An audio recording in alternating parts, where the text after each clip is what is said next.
अस्सलाम वालेकुम viewers, welcome back to my channel. तो आज की वीडियो में हम ग्रेड 9 से लेक्चर नंबर 7 पढ़ेंगे, जिसमें हम टॉपिक पढ़ेंगे शेल्स एंड सब शेल्स। तो शेल्स क्या होते हैं और सब शेल्स क्या होते हैं, इसको आज हम डिटेल में पढ़ेंगे। वीडियो को स्टार्ट करने से पहले जो चैनल में नए हैं वो चैनल को सब्सक्राइब करना ना भूलिएगा, और वीडियो अच्छी लगे तो लाइक एंड शेयर ज़रूर कीजिएगा। शेल क्या होता है और सब शेल क्या होता है, टॉपिक हमारा ये है। हमने इससे पहले रदरफोर्ड एटॉमिक मॉडल और बोहर एटॉमिक मॉडल बहुत अच्छे से पढ़ लिया। इन दोनों थ्योरीज ने बहुत ही क्लियरली जो है वो एटम का स्ट्रक्चर हमें बता दिया था कि एक एटम बेसिकली उसका स्ट्रक्चर या उसका मॉडल कैसे हो सकता है।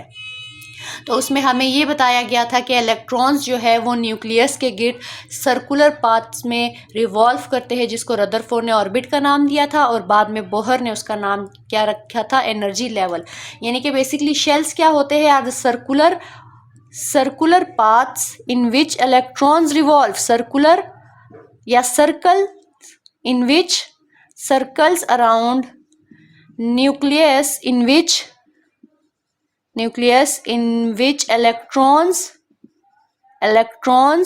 revolve। इन सर्कल्स को क्या कहेंगे आप, शेल्स कहेंगे। ठीक है, अब इन शेल्स का नाम बोहर ने जो है कहा था कि इन हर एक शेल की फिक्स एनर्जी होती है, इसलिए आप हर शेल को एनर्जी लेवल भी बोलते हो। क्या बोलते हो, एनर्जी लेवल भी कह सकते हैं। ठीक है, अब टोटल शेल्स कितने होते हैं, तो टोटल मैक्सिमम शेल्स जो है वो टोटल कितने होते हैं, 7 शेल्स होते हैं। ठीक है, और शेल का नाम दिया गया था, शेल के क्या क्या नाम है, K, L, M, N, O, P and Q.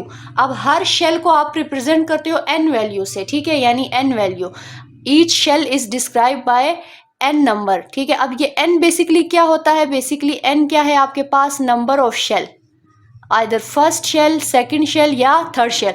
अगर ये n इज इक्वल टू 1 है, it means it is first shell. ये कौन सा शेल है, फर्स्ट, और फर्स्ट शेल का क्या नाम है आपके पास, के।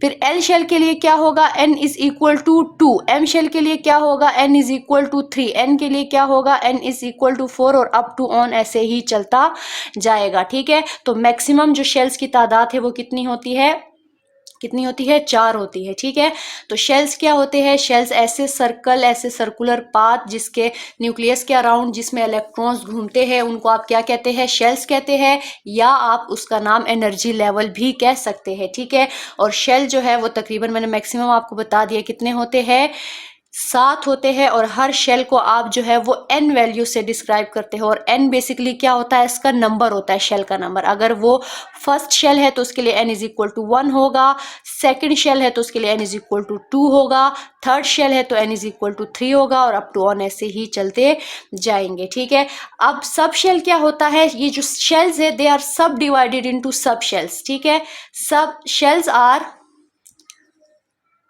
सब डिवाइडेड इनटू सब शेल्स। ठीक है, अब शेल्स जो है उनको फर्दर डिवाइड किया गया है किसमें, सब शेल में। शेल को आप एनर्जी लेवल भी कह सकते हो, तो सब शेल को आप सब एनर्जी लेवल भी कहते हो, सब एनर्जी लेवल। ठीक है, अब होता क्या है, आपके पास टोटल मैक्सिमम जो सब शेल्स है वो कितने हैं, आपके पास टोटल कितने हैं जी, 4। रिप्रेजेंट कैसे होते हैं, S, P, D and F. ये आपके पास टोटल जो है वो 4 सब शेल्स है जो किसी भी शेल में प्रेजेंट होते हैं। अब होता आपके पास क्या है, लेट सपोज, इसी को साथ मैंने नहीं मिटाया, इसको साथ लेके चलती हूँ, फर्स्ट शेल है। ठीक है, फर्स्ट शेल, इसके लिए n इज इक्वल टू 1 है, और शेल कौन सा है, के, तो n की वैल्यू 1 है, इसका मतलब है इस शेल के पास एक सब शेल होगा, दैट इज s। ठीक है, यानी इसके पास एक ही सब शेल होगा 1, और आप क्या लिखेंगे आगे, s। इसके मतलब इसके पास एक सब शेल होगा जो कि 1s। 1 इसको डिस्क्राइब कर रहा है कि ये k शेल है, और s इसको रिप्रेजेंट करा रहा है कि इसमें एक सब शेल है जो कि s है।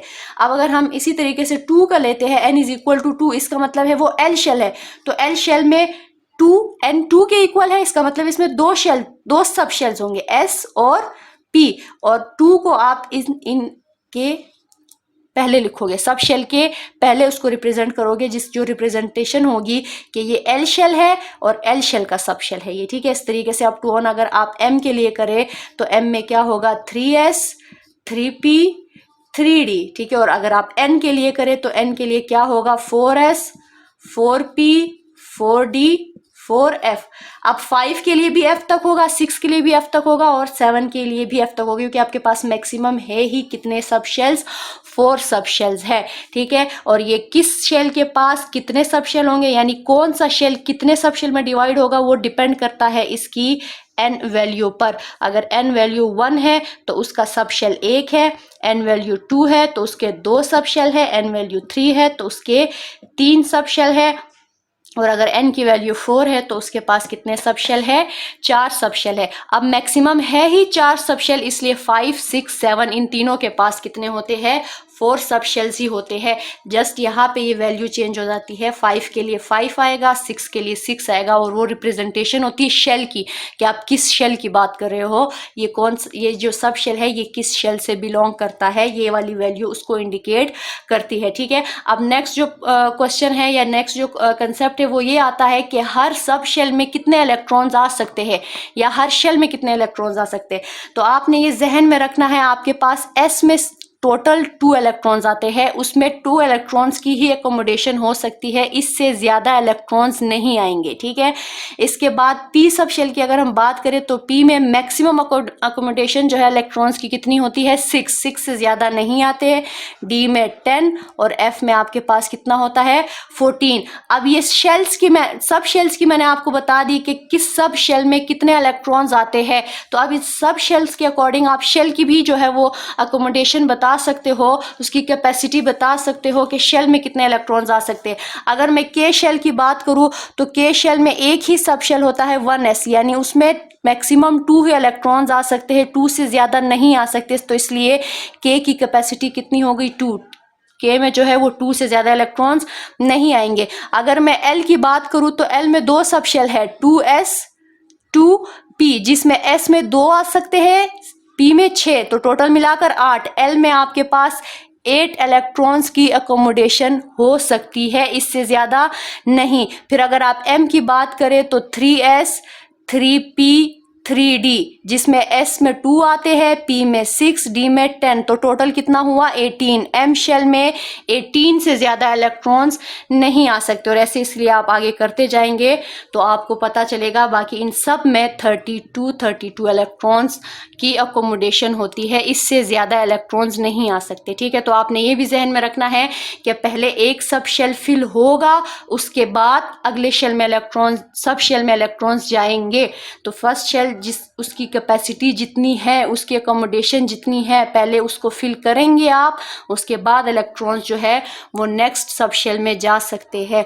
तो आज तक की वीडियो के लिए इतना ही। मजीद इनमें कैसे अरेंजमेंट होती है, इलेक्ट्रॉन्स सब शेल्स में या शेल्स में अरेंज कैसे होते हैं, वो इंशाल्लाह हम नेक्स्ट लेक्चर में पढ़ेंगे। कोई क्वेश्चन, कोई क्यूरी हो तो आपने कमेंट सेक्शन में ज़रूर बताना है। मिलेंगे इंशाल्लाह नेक्स्ट वीडियो में, तब तक के लिए अल्लाह।